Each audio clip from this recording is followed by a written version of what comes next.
Oh, okay. Hi, everybody. This is Cirina Catania. I'm here with Michael Kammes. Hello, Cirina. Happy NAB. Thank you. Michael, you have a new position. You're Director of Business Development at BeBop. Indeed, I am. Which is, can we call it a startup? It is completely a startup. After 10 years of being at Key Code Media, which is, just a leader in the integration and resale industry, I decided to, I wanted to be at a startup before I died. In fact, if I died, I wanted it to be at a startup. I wanted to do something that was changing the industry, that was just fundamentally different. And I searched for a better part of a year, and I found BeBop. And I went to BeBop and said, I love what you're doing. I want to work for you. And here I am. Well, tell us what BeBop does. I think I'm personally very excited about it because I think you're solving a problem that I, as a filmmaker, have had for years. So tell us, people who don't know, what does BeBop do? Sure. If we look at how we've been creating media for the past 100 years, right? We've always been tethered to the technology that's on your desk, right? Whether you were splicing film together or using a chem or a flatbed or computers or now storage and rendering, it's all been based on the technology that is within arm's reach. And that's very limiting.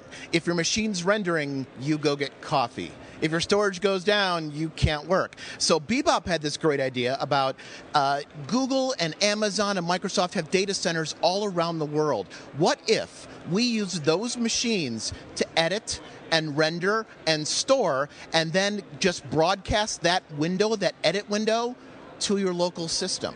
Right? We're already doing things like that with Netflix, right? We're already streaming media. So BeBop had the idea of let's put creative content, the creation, in the cloud and just stream the window or the GUI to your desktop. Okay.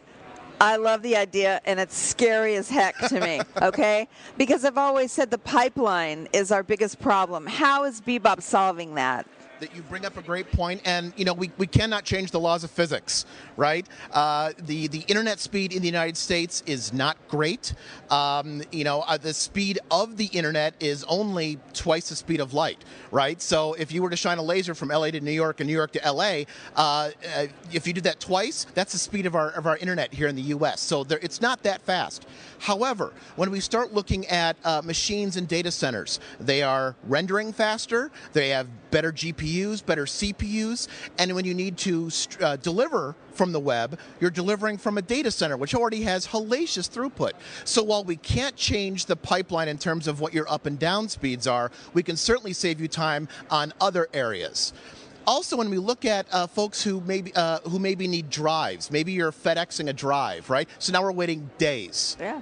Now Absolutely. We can start uploading that instantly. So there are some give and take, and the cloud isn't for everyone, but for a vast majority of post-production, it's there today.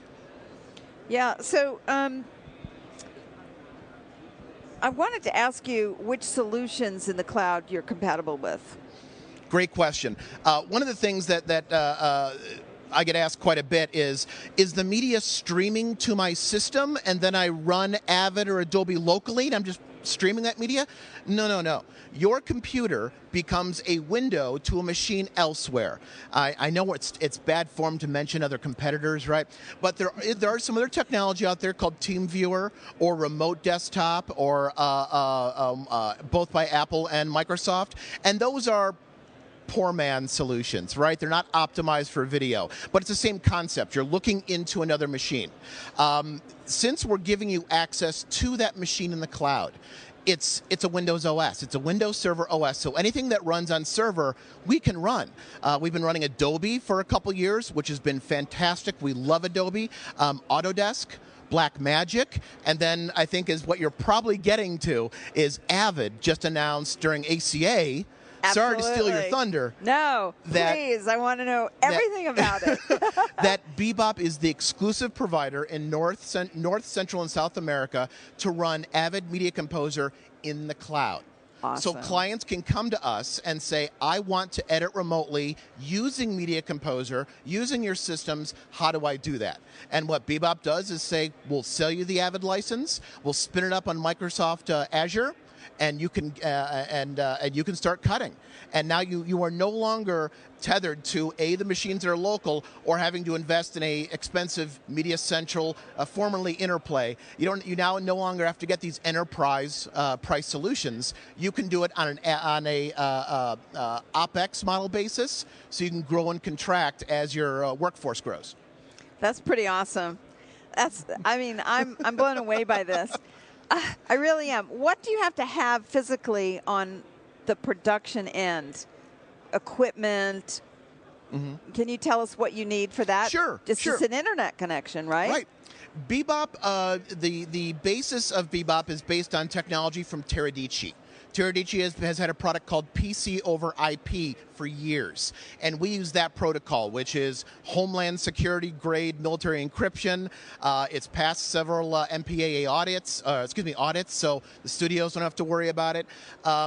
The way to connect is either using your computer, using what we call a thin client or a software client, or if you don't want to use a computer, you can buy a $300 box, right? It just looks like an iPhone. It's not that much bigger, and all it does is take in an Ethernet connection and then have HDMI feeds on the back, and it becomes a dumb terminal.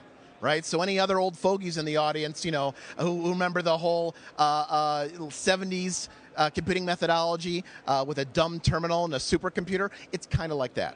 Oh, that's pretty awesome. Now, you only have to have an internet connection speed up to 20, right, to make this work? It starts at 20 megabits. Okay, so that would be the minimum. That would be the minimum.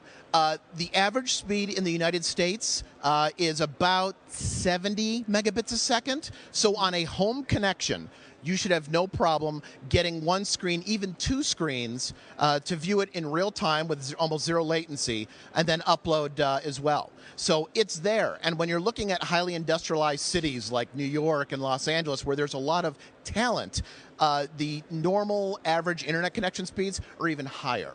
So it's great for being able to edit remotely and not have to worry about dropouts or hiccups. Okay, so you have to get your media up to BeBop. Yes. Once it's there, you're on those awesome military-grade servers that work like crazy. What about security? Are there backups? Can you talk about that? Sure, of course. When the media gets uploaded, it goes through the PC over IP model that we're using. Everything's encrypted. When the media lands on the cloud, BeBop actually has relationships with storage manufacturers inside the data centers. Another question I get asked quite a bit is, how are you editing off Glacier? How are you editing off S3? That's slow. And you know what? You're right. It's great for metadata. It's great for redundancy, but it's not great to edit off of. So we have relationships with storage manufacturers.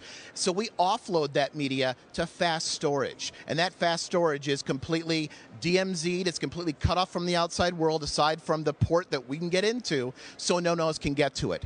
We also do snapshotting. So if something were to happen, we have a snapshot to bring that media back. Oh, that's we also awesome. have workflows to mirror your media in different data centers around the world. So if you want to have another backup, many of our clients already have Amazon accounts or Microsoft buckets. We can do that, or blobs, I'm sorry, Microsoft blobs. We can do that migration as well for backup. So you also have locally two-factor authentication, at least, to get in, right? We do, okay. And that's turned on at the request. But you ask about security. We offer two-factor authentication at every step of the way. What we also offer is that we blacklist all websites. So when you go to the VM, you can't get to any websites unless you've told us that you need access. We also disable all downloading. So no one can download any clips unless they're given permission. Also, the PC over IP protocol isn't transferring a video stream. It's only a change in certain pixels. So even if someone were to intercept it, they wouldn't be able to decode it. Oh, that's amazing. Talk to me about collaboration, because that's really important, and the whole review process. So 2 steps, collaboration, and then the review and approval process. I like polysyllabic words. Right? And so there's the concept of synchronous versus asynchronous. Right? Synchronous is when you have the producer with the coffee breath that is behind you as an editor. Excuse me? And wants to touch your screen and grab the mouse, and you're raging inside. But that still requires someone to be in the room with you. Yeah. If we look at a common thing in LA, which is the director or producer maybe in Santa Monica and an editor is in LA, they're not going to make that drive. or worse yet, the producer is overseas, right? How do we get this real-time review and approve? Or And I have editors in Australia and Germany, and I'm in San Diego now. So what are you going to do? Hop on a plane? Yeah. So you know why I love this so much. And this makes perfect sense. What BeBop has is what we call OTS, or over the shoulder, oddly enough. And what it allows is a second user to log on to BeBop and see your exact screen. However, they can't do anything. They can just watch. It's like they're watching a TV show. A boring TV show, but they're watching a TV show. Right, that's true. And we also have audio built in. So when someone is playing a clip, someone on the other end can say, back that up 2 frames. I need you to trim the head on this, et cetera, et cetera. So it becomes a real-time, interactive, collaborative environment. We also, since we run native Premiere and whatnot, we can install extensions. A popular extension is the Frame.io. So for folks who want to work in an asynchronous fashion, meaning maybe someone is in Australia and they're not up when I'm going to bed. So now you can use, now you can use those extensions to push to Frame.io or any other asynchronous review and approve, and someone can then log in, see the media, make notes, etc. So we've kind of got both sides tackled. Okay, I have to ask, this has been in development for a long time. Do you know who thought about this and how long it took them to get to this point? Because this really is a dream come true. It is. This is the tip of the arrow, and I'm so excited. BeBop's been around in its current incarnation for about 4 years. Okay. I need to speak in some broad terms here, but a certain studio had a hack several years ago. And what was hacked was on-prem. It wasn't cloud. You know who built cloud that portion? The CTO of BeBop was involved in that building. Okay. So the concept was, well, if we're already offloading everything, what about offloading editing? And we had BeBop had a prototype within a few weeks, if I'm not mistaken, and here we are. And That's now awesome. we just partnered, as we said earlier, partnered with Avid. So now this little startup that could is now involved with the juggernaut in the Hollywood TV industry, and we're just so excited for it. So was your phone blowing up today? Or yesterday, I guess it was. I was monitoring the ACA announcements when Jeff Rosica was on stage, and my Twitter feed started blowing up. I was getting direct messages, hey, can I get a demo? I was getting texts on my phone saying, how did you keep this a secret? Why didn't you tell us? So I think even more than the Avid announcement is the fact that you're never going to please everyone when it comes to NLEs, right? There's still the NLE wars. Of course not. And the fact that BeBop can offer Avid for the folks who want to cut on Avid. We can offer any Adobe application. We can also offer Autodesk and even Resolve. We have a majority of the tools that you're using, and so it no longer becomes, well, I don't like that tool. It's, what tool do you want? And I love to have that flexibility. Michael, I'm so happy for you. Can you tell how excited I really I am? I'm excited too. You're a friend, and I love to see my friends happy. Oh, thank you. And you're such a. Over the years, I've gotten to know you as a technologist, but also a very creative person. So you've got both worlds here. I try. You know, and I think it must be fun to be running on a clear path towards something in the future that's going to be unbelievable for all of us.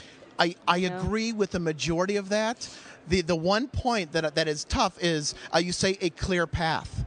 This is uncharted territory. Yeah, I think that's what I meant. It's like wide open. Where do you go? It is. Yeah. It is. And pardon the expression, but it's fantastic to be the attractive one at the dance, right? People want to dance with you now. Yeah. And I love the fact that I can go up and there's some brand recognition in the industry, and there's not really, and I'm not saying this from a sales perspective, there really isn't anyone else doing this. No, I don't think so. Avid tried to do it on their own and decided, we're going to partner with someone. Adobe attempted it with Adobe Anywhere, and they kind of backed down from that a little bit. So it's fantastic to have this technology that not many people are utilizing. Wow. So I have to ask you about my favorite show on the internet, 5 Things. 5 Things, yes. Talk to me about 5 Things. 5 Things. You started that, how many years ago now? It seems like it was yesterday. Late 2014. Wow, and no. Yeah. The concept behind 5 Things was, believe it or not, in our industry, we focus on media, but marketing videos that come out by technology companies in our industry usually are either poor quality or they're so marketing based, they're all sizzled. There's no steak. And you know, that drives me crazy when I read marketing speak. And I'm going, please just speak normal. Tell us exactly what you're talking about. Don't talk to me in superlatives. Explain it. Go under the hood. And that's what you do. I love that. That's one reason you almost want to move to the UK, right? Their marketing laws are so much more on point. Really? Whereas here you can get away with so much. But truth in advertising is taken to the nth degree in the UK, which I love. But I started this series because not only did I want to share the steak, not just the sizzle, but also as a consumer, I kind of want you to be informed, right? You're going to read all these superlatives, but you know what? Does it actually work? And do What's I the real believe price when point? I read it? Exactly. I don't believe it anyway. So 5 Things was a way for me to go back to my creative roots, meld it with current technology, but also try and be a mouthpiece for the tech side of the industry so folks know what they're getting into. We're on season 3 right now. We've had some starts and stops, but it's a labor of love, and I'm hoping to do more after NAB this year. I'm so proud of you. Now, tell us where we can go to learn more about BeBop. BeBopTechnology.com is the best way to go about doing this. Or, I'm on Twitter, and I can answer any questions, and that's at Michael Kammes. And tell us where to go to find 5 Things. 5 Things, 5thingsseries.com. And if you can remember how my name is spelled, michaelkammes.com. And that's Michael, KAMMES.com, right? Brilliant. Did I get that right? You got I got that right. On the first try. Thank you, my friend, and congratulations. I wish you all the best. This is Cirina Catania. We're talking with Michael Kammes of BeBop Technology.